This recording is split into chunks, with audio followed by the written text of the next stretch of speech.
Ivan இலிச்சின் மரணம் by Leo Tolstoy. அத்தியாயம் 5. இப்படி ஒரு மாதம், பிறகு மற்றொரு மாதமும் கழிந்தது. வருட பிறப்புக்கு முன்னர் அவருடைய மைத்துனர் அந்த நகரத்துக்கு வந்து அவர்களுடைய வீட்டில் தங்கியிருந்தார். இவான் இலிச் நீதிமன்றத்தில் இருந்தார்.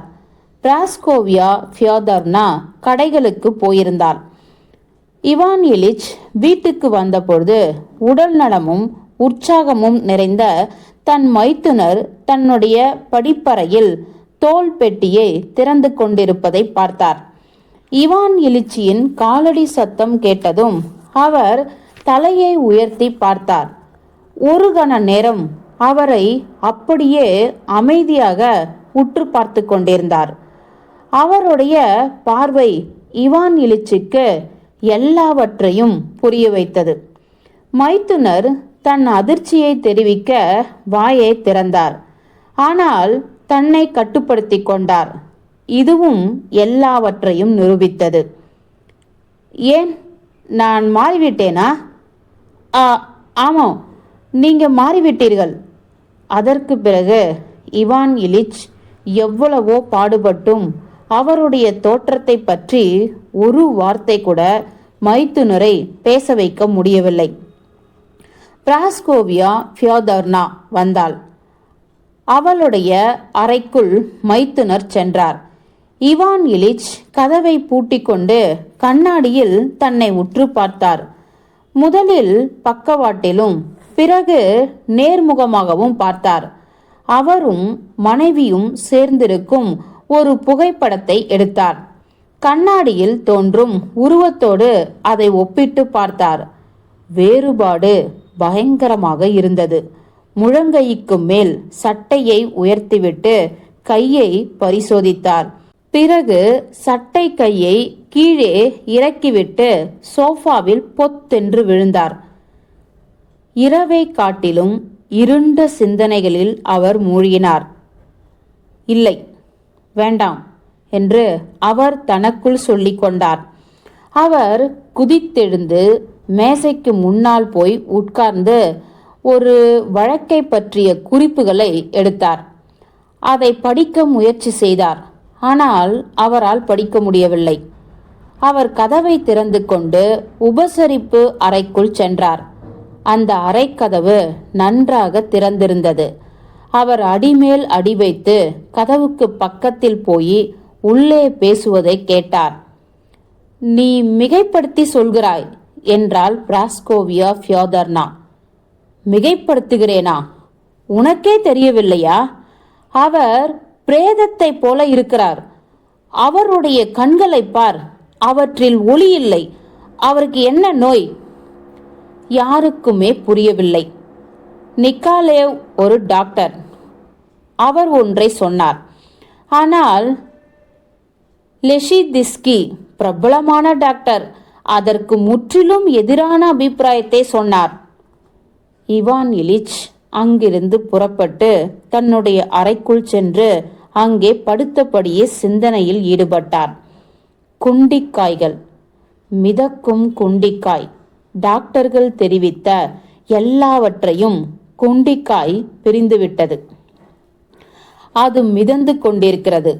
அவர் அதை நினைத்து பார்த்தார். கற்பனையில் அவர் தன்னுடைய குண்டிக்காயை பிடித்து அதன் இடத்தில் அதை நிறுத்தி வைத்தார். அது மிக சுலபமான காரியமாக அவருக்கு தோன்றியது.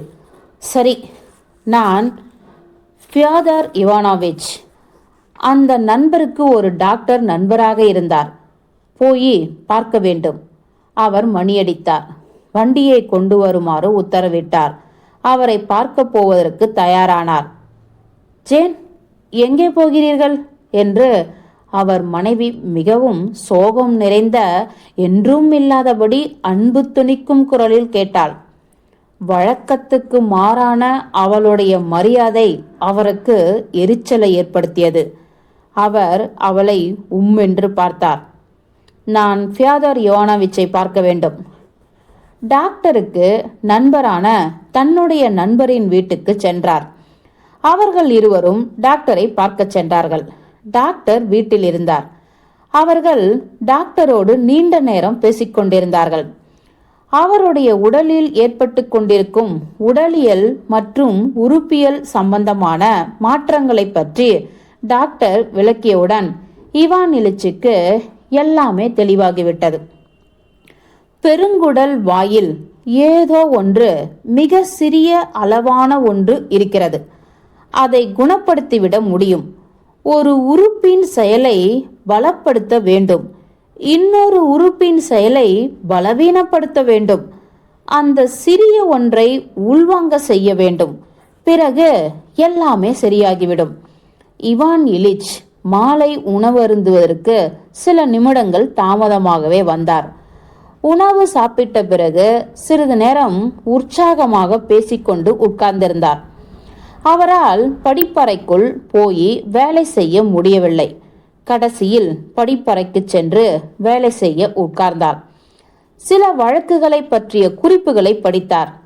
அந்த வேலையில் கவனத்தை குவித்தார்.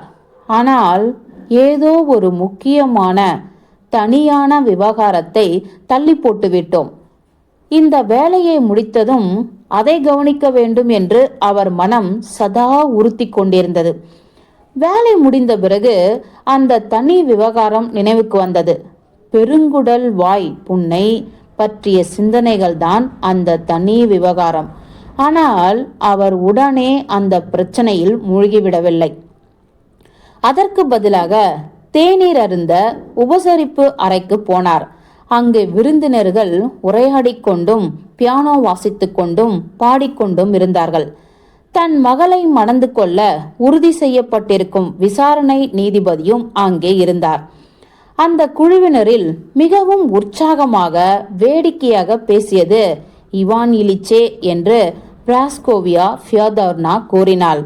ஆனால் பெருங்குடற் புண்ணை பற்றியே முக்கியமான சிந்தனைகளை தள்ளி வைத்திருப்பதை அவர் ஒரு நிமிடம் கூட மறக்கவில்லை.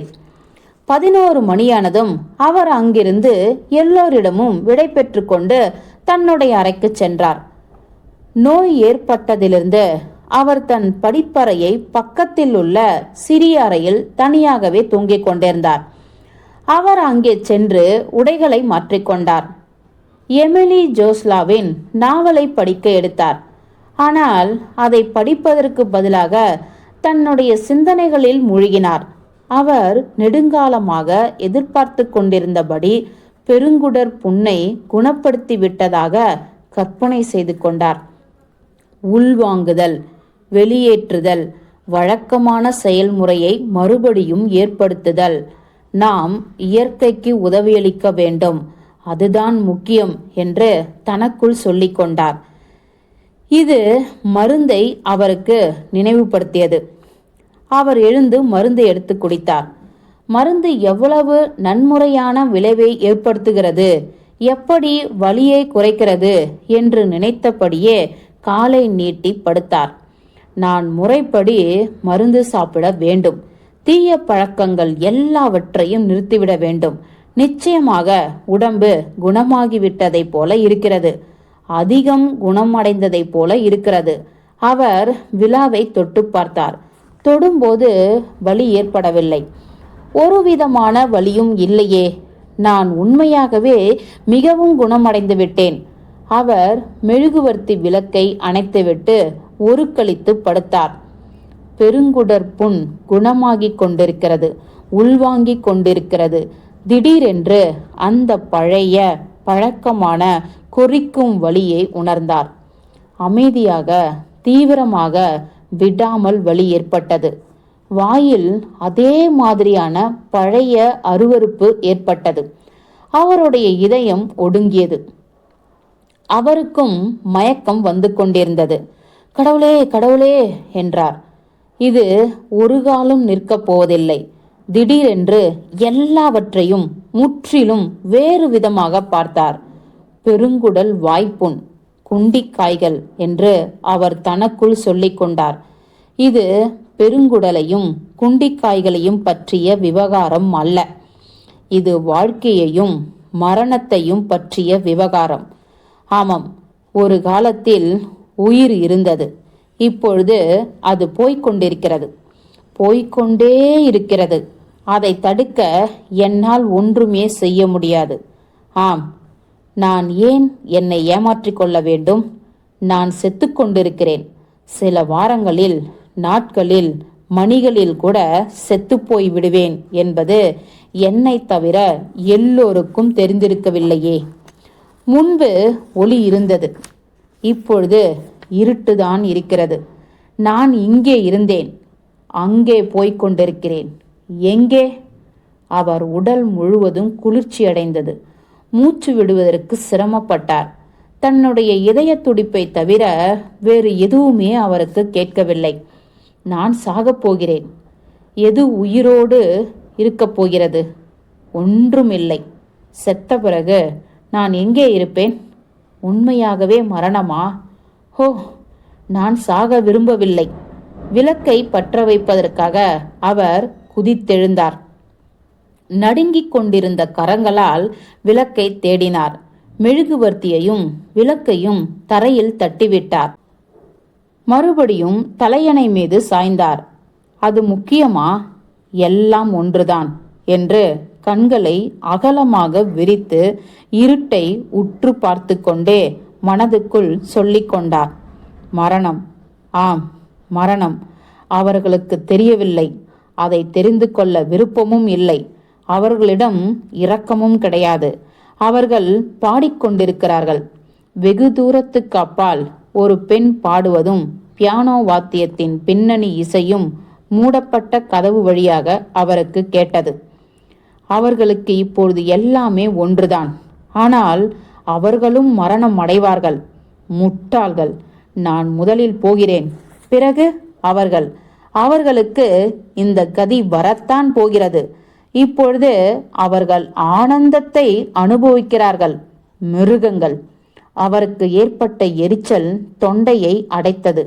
அவர் பயங்கரமாக சொல்ல முடியாத அளவுக்கு வேதனை அடைந்தார்.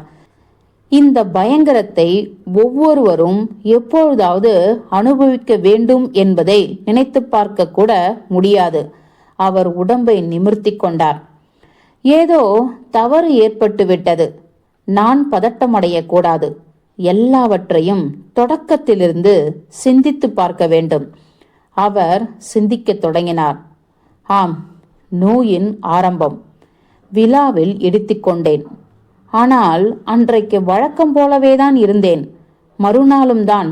முதலில் லேசாகத்தான் வலித்தது. பிறகு அது மோசமடைந்தது. பிறகு டாக்டர்களிடம் போகத் தொடங்கினேன். பிறகு சோர்வடைந்தேன், உற்சாகம் இழந்தேன். பிறகு இன்னும் அதிகமான டாக்டர்களை பார்த்தேன். இந்த காலம் முழுவதிலும் நான் செங்குத்தான பாறையின் விளிம்பை மேலும் மேலும் நெருங்கிக் கொண்டிருந்தேன். என் சக்தி குறைந்து விட்டது. விளிம்புக்கு பக்கத்தில் பக்கத்தில். இப்பொழுது நான் மிக மோசமான நிலைமையில் இருக்கும் நோயாளி. என் கண்களில் ஒளி இல்லை, மரணம்தான் இருக்கிறது. என் பெருங்குடல் வாய்ப்புண்ணை பற்றியே இன்னும் நினைத்து கொண்டிருக்கிறேன்.